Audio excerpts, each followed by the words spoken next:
오전에 이어서 오후에 또 계속 말씀을 나누도록 하겠습니다. 다윗이 블레셋으로 내려갔습니다.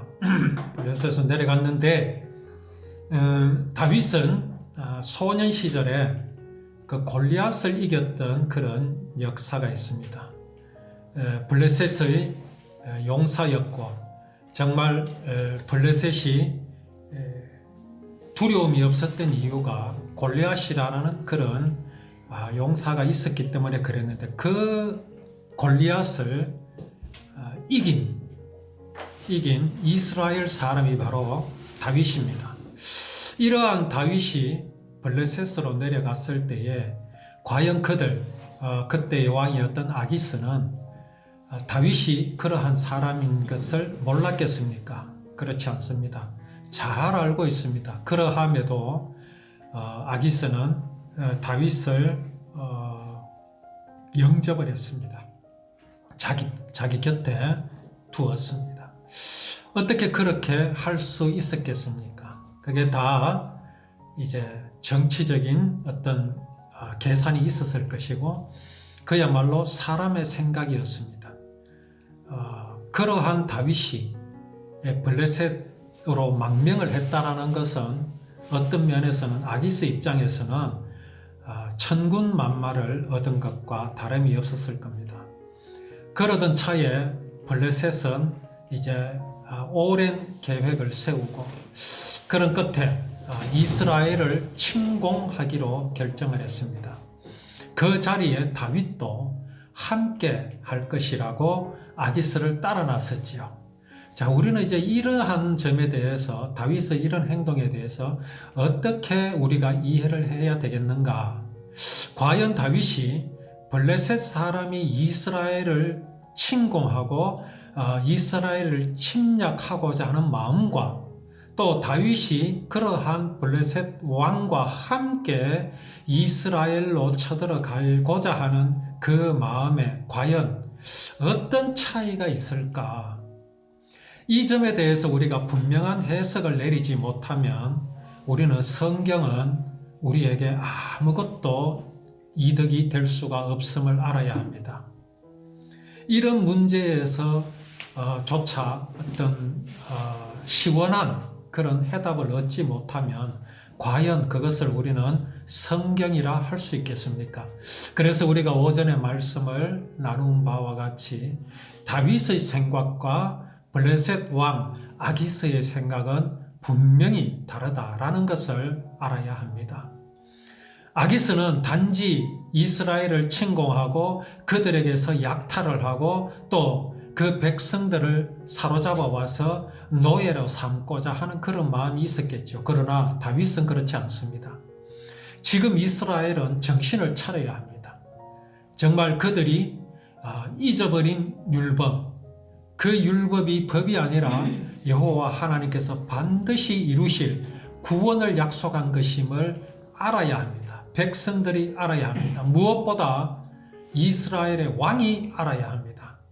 그러나 다윗이 지금까지 지켜본 이스라엘과 또 이스라엘의 왕 사울은 전혀 그렇지 않았음을 우리는 잘 알고 있습니다. 이에 다윗의 마음은 이번에 아기스와 함께 이스라엘로 치고 올라가서 그야말로 여호와 하나님의 그 진노하심을 보여줌으로 말미암아 이스라엘로 하여금 또한 사울로 하여금 돌이키게 하는 회개케 하는 목적이 분명히 있었음을 우리는 알아야 합니다. 자, 그러나 여기까지 볼 때 이것이 과연 다윗 곧 사람인 다윗의 생각인지 하나님의 생각인지 우리는 알 수 없습니다. 아무리 동기가 옳다 하더라도 그것이 사람의 생각이면 하나님께서는 허락하시지 않으심을 우리는 알아야 합니다. 그것을 우리가 바로 알 수 있는 그 역사가 무엇이냐 하면 바로 모세입니다. 모세가 애굽에서 태어났습니다. 서슬퍼랬던 그 요셉을 알지 못하는 왕이 애굽의 왕이 되었습니다. 그때에 애굽에 살던 히브리 민족 곧 아브라함의 후손들의 수가 날로 불어나서 그야말로 하나님의 언약대로 하늘의 별과 같이 바다의 모래와 같이 번성해 있었습니다.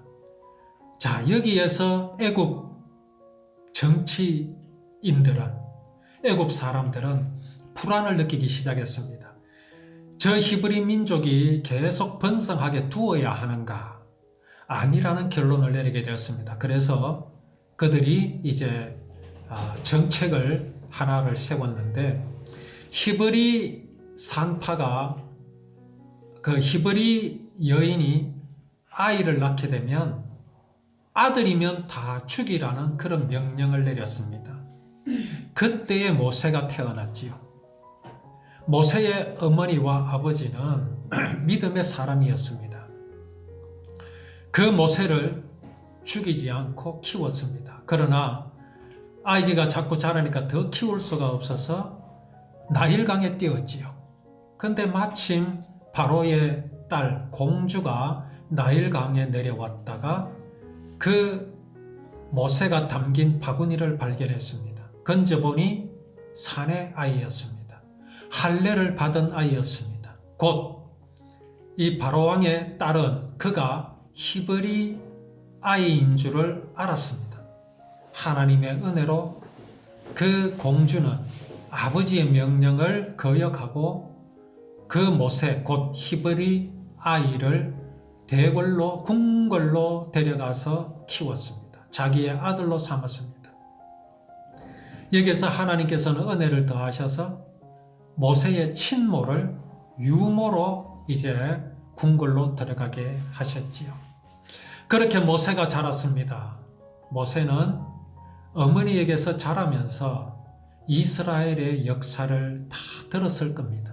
하나님의 언약이 무엇이며 이제 애굽에 있는 이 히브리 백성들은 결국은 어떻게 될 것인가를 알게 되었습니다. 창세기 15장에 애굽에 내려간 그 아브라함의 후손들이 400년 만에 손을 높이 들고 거기서 나오게 될 것이라는 그 하나님의 언약을 모세도 분명히 알았을 겁니다.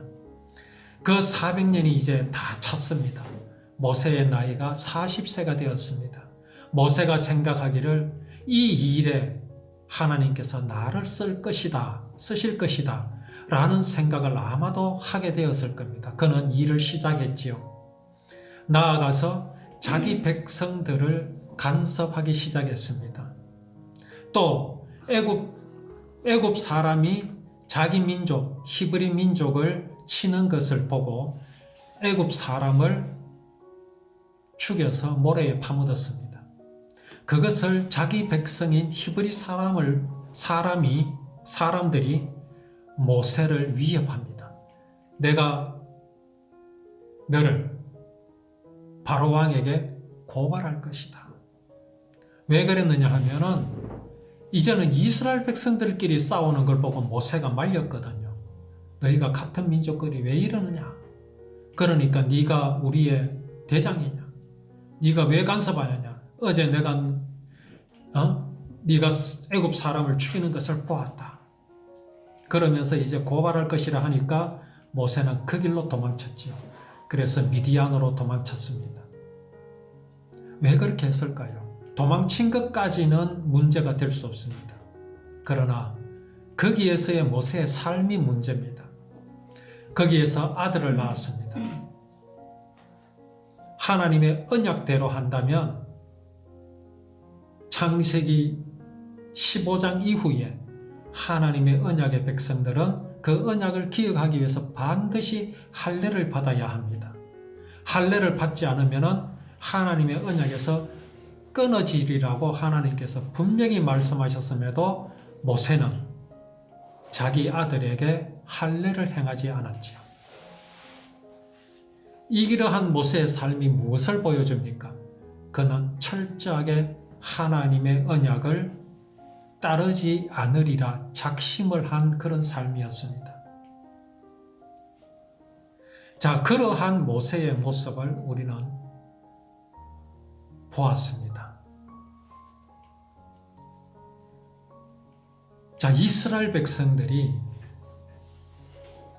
블레셋의 공격을 받습니다. 하나님께서 왜 블레셋을 들어서 이스라엘을 공격하게 하실까요? 다 이유가 있지요. 여기에 다윗은 무슨 생각을 합니까? 내가 블레셋 왕 아기스와 함께 블레셋을 치러 갈 것이다 라고 결정을 합니다. 모세가 이제 이스라엘 백성들이 애굽에 정착한 지가 400년이 되었습니다. 이제 애굽에서 나아갈 날이 찼습니다. 그때의 모세는 이 일을 내가 이룰 것이라는 그런 생각에 이제 이스라엘의 지도자의 모습을 드러내기 시작했습니다. 과연 이런 모세의 생각이 틀렸습니까? 모세는 분명히 언약에 근거하여서 자기는 생각을 하였고 행동에 옮기고 다니니까 뭐가 틀렸습니까? 뭐가 잘못이 됐습니까? 다윗이 이스라엘의 모습을 볼 때 너무나 형편이 없습니다. 언약을 잊어버리고 살아갑니다. 초대 왕이 된 자가 언약이라고는 기억하지 않고 있습니다. 그런 이스라엘의 회초리를 들고 하나님은 블레셋을 사용하십니다. 다윗은 이러한 블레셋을 따라서 함께 이스라엘을 친다라는 이 다윗의 생각이 틀렸습니까? 옳지 못합니까? 이게 하나님의 생각이 아닙니까? 맞습니다. 그러나 하나님은 그때의 모세와 함께 하시지 않으셨습니다. 오늘 여기 다윗의 경우도 마찬가지입니다. 하나님께서 다윗과 함께 하지 않으십니다. 자, 그 전에 사울이 지금 무엇하고 있습니까? 점쟁이를 찾아갔지요. 무당을 찾아갔지요. 그가 분명히 사무엘이 죽자 점쟁이, 무당 이런 사람들을 다 내쫓았습니다. 그런데 나라가 어렵게 되자 그는 또다시 무당을 찾고 있습니다. 찾아갔습니다.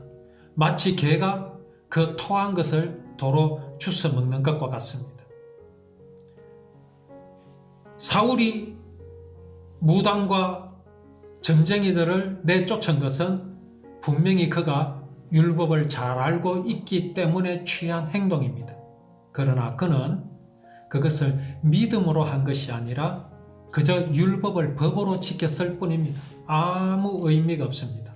그러니까 점쟁이들과 무당을 쫓아냄에 있어서 능력이 아니라 하나님의 언약을 기억하여서 이제 능력으로 나타난 것이 아니라 그저 사람의 생각일 뿐이었습니다. 그러니까 그게 힘이 없는 겁니다. 그러니까 어려우니까 어떻게 됩니까? 다시 자기가 토해놨던 것을 도로 주워 먹는 이런 모습을 보이고 있는 겁니다. 자, 그런데 여기 참 이상하지 않습니까?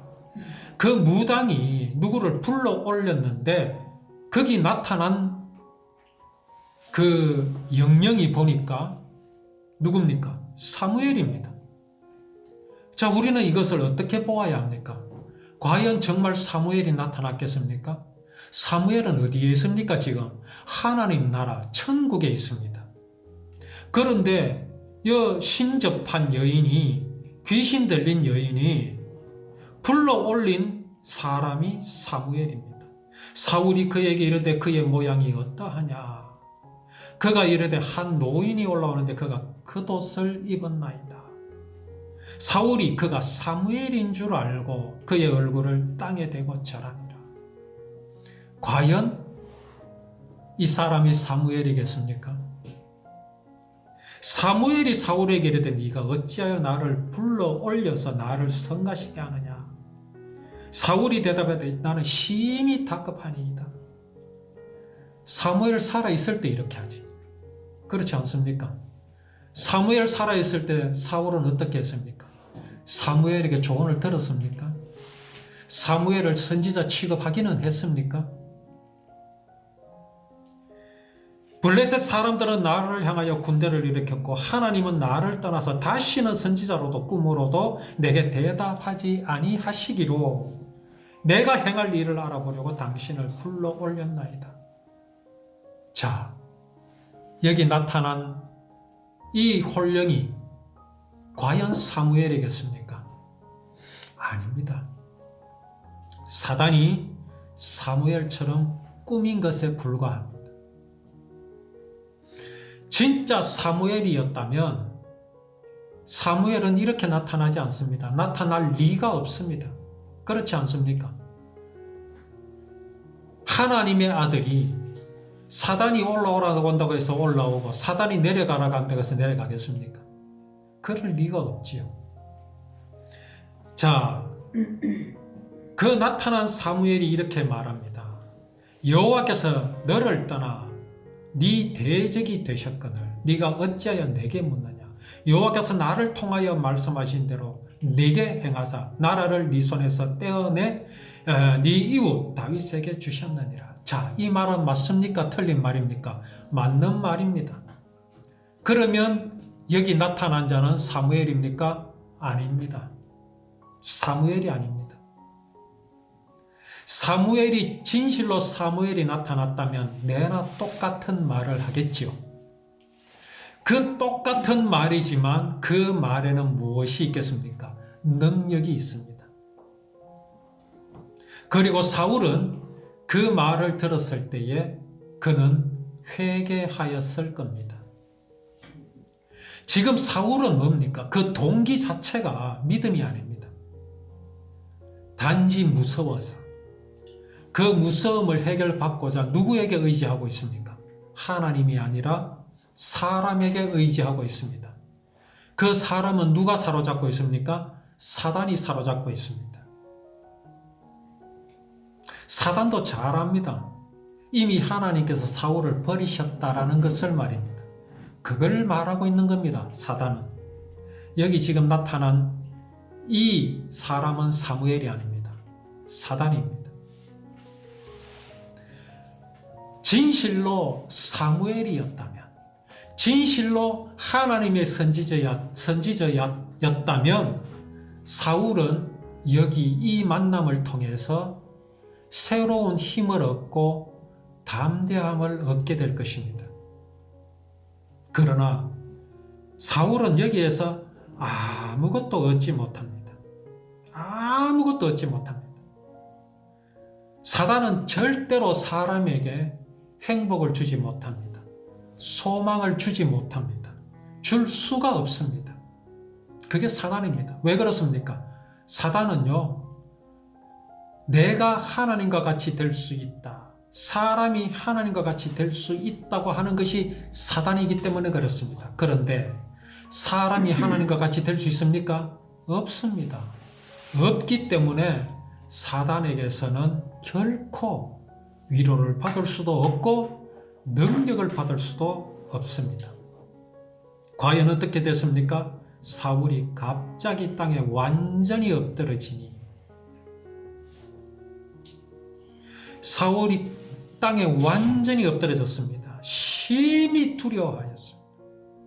그래서 하루 밤낮을 음식도 먹지 못하였습니다. 무슨 말을 듣고요?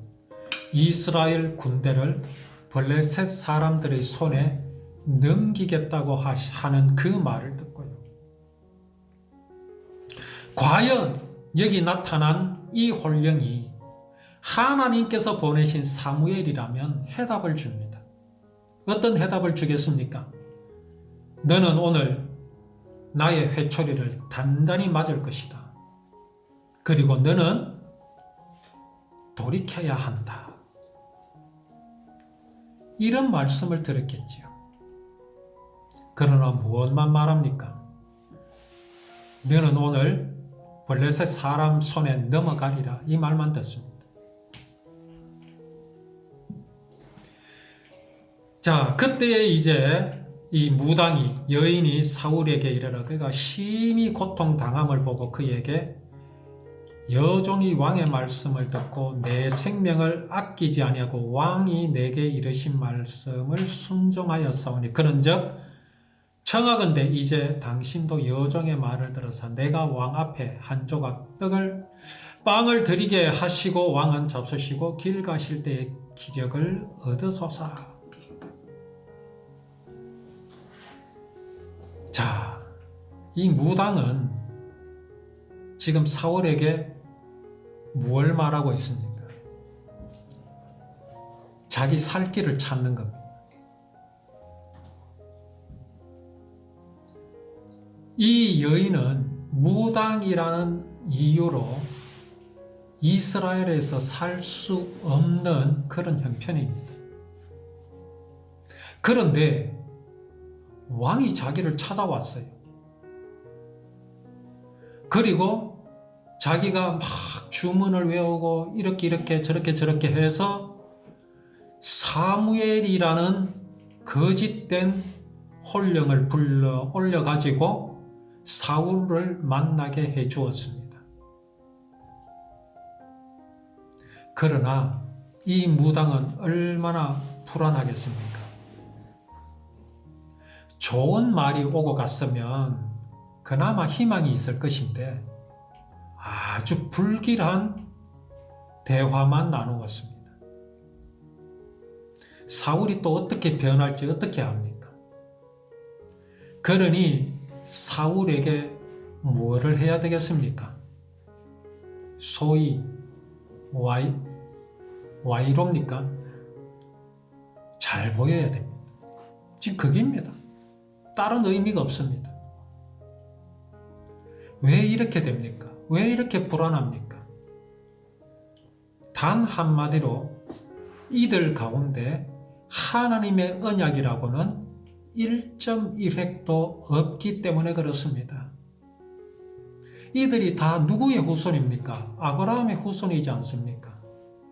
하나님께서 언약하신 메시아를 품을 그런 이제 사람들이지 않습니까? 그것을 분명히 안다면 지금 블레셋이 쳐들어오는 게 두려울 이유가 뭐가 있습니까? 블레셋은 결코 이스라엘을 무너뜨릴 수가 없습니다. 왜 그렇습니까? 하나님께서 언약하신 나라이기 때문에 그렇습니다. 그런데 사울이나 이 여인에게는 전혀 그 믿음이 없습니다. 자, 그렇게 이제 무당이 자기가 이제 식사를 대접하려고 하니까 사울은 거절합니다.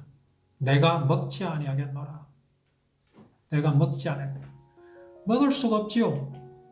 무슨 입맛이 돌겠습니까? 사무엘이라고 이렇게 탁 나타나가지고 하는 말이 블레셋에게 너를 넘겼다고 하는 그 이제 말을 들었으니 말입니다. 그게 운명입니까? 지금 사울에게 정해져 버린 운명입니까? 이걸 어떻게 이겨낼 수 있습니까? 신념으로요?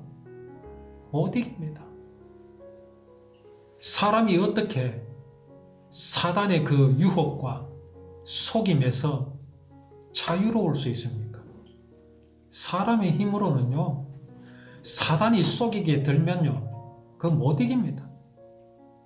오늘날 인생이 다 그렇게 지금 살아가고 있는 겁니다. 다 스스로 하나님과 같이 될 줄 알고 내가 하나님이다라고 그렇게 살아가고 있습니다. 이것에서요, 결코 벗어나지 못합니다. 오직 하나님의 언약, 이루시겠다고 하신 그 언약이 내 마음속에 믿음으로 잡지 아니하면 사울은요, 지금 거짓 사무엘의 그 말에서 해방될 수가 없습니다. 그걸 운명으로 받아들인다니까요. 아, 하나님께서 이렇게 운명 지어 놓았구나. 언제 하나님께서 그래 하셨습니까? 지금이라도 다윗은요, 회개하면 됩니다. 회개가 뭡니까? 하나님 잘못했습니다. 용서해 주십시오. 울고 불고 땅을 치고. 그건 회개가 아닙니다. 넋두리지. 회개란 뭡니까? 사울이 지금이라도 율법을 법으로 지키지 않고 언약으로 알고 언약으로 마음에 영접하기만 하면요, 지금 블레셋 따위는 아무것도 아닙니다. 사무엘의 그 탈을 쏘고 나타난 그 사단의 말은요, 아무것도 아닙니다. 그래? 옳다면 와봐라. 다윗이 어떻게 블레셋 그 골리앗을 이겼습니까? 신념으로 이겼습니까? 아닙니다. 믿음으로 이긴 것 아닙니까? 하나님께서 반드시 이스라엘을 통해서 구원의 언약을 이루실 것이라는 그 믿음이 다윗의 믿음이었기 때문에 그래 된 겁니다.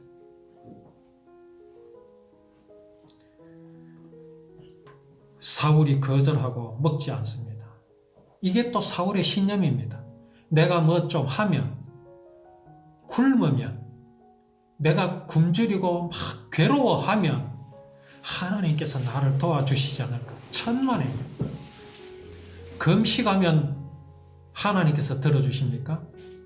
그렇지 않습니다. 금식을 하는 이유가 중요한 것이지 금식 자체가 중요한 게 아닙니다. 저도 금식을 여러 차례 해봤는데요. 금식하면 내 마음속에 정말로 절실하게 깨달아지는 게 있습니다. 그게 뭐냐? 사람은 밥을 먹지 않으면 힘이 없다라는 거. 그만한 진리가 어디 있습니까? 사람은요, 제 아무리 잘난 사람이라도 한 3끼만 굶으면요, 눈에 보이는 거 없습니다. 저는 보신탕을 그렇게 싫어하는데요, 보신탕 국물 냄새도 꿀맛같이 느껴지더라고요. 그게 인생입니다. 사울이 그 음식을 거절하였다고 해서, 몰라, 사울에게는 또 이런 생각도 있었겠지요. 하나님께서 싫어하는 저 무당의 손으로 짓는 밥을 내가 먹는단 말인가, 이런 마음도 있었겠지요. 그런다고 해서 하나님께서 사울의 편을 드시겠습니까? 하나님은 누구의 편을 드시느냐? 당신의 율법을 언약으로 알고 그렇게 믿고 지키는 믿음과 함께 하십니다.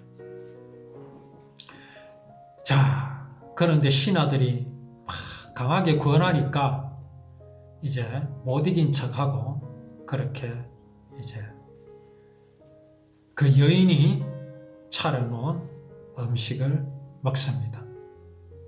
사울 앞에와 그의 신하들 앞에 내놓으니까 그것을 먹고 그 밤에 거기에서 떠났습니다. 자, 여기에서 사울이 얻은 것이 무엇입니까? 사울이 도대체 무엇을 얻었습니까? 이게 소문이 나면요, 이 무당집에는요, 인산인해를 이룰 겁니다. 무슨 소문이 나겠습니까? 우리 이스라엘이, 우리 사울이 블레셋 전쟁에서 치게 될 것이다. 그리고 또 그렇게 되었습니다. 야, 그거 누가 말했는데? 저기 어디에 사는 무당이 그렇게 말했다. 참 용하지 않느냐? 인산인해를 이룰 겁니다. 그러나 그런 말을 듣고 갓바위를 찾아가고 용한 무당을 찾아가서 무엇을 얻을 것입니까? 무엇을 얻겠습니까? 오늘 사울이 무엇을 얻었습니까? 그래, 블레셋 손에 너를 넘기겠다 라는 이제 점괘가 나왔습니다. 그러면 해답이 있어야 할 거 아닙니까? 어떻게 하면 구원을 얻을 것인가? 어떻게 하면 저 블레셋을 이길 수 있을 것인가? 이길 수 있는 해결을 주어야 그게 정답 아닙니까? 사단은 그렇게 못합니다. 겨우 사울이 응답받은 게 무엇이었습니까? 내가 식음을 전폐하면 혹시나 그 정성이 갸륵하여 하나님께서 나를 봐주시지나 않을까, 이런 것 아니었겠는가? 그러나 사울은 그것조차도 견디지 못하여서 무당이 지어주는 밥을 먹고 그 자리를 떠났습니다. 이런 사울의 삶이 얼마나 허무합니까?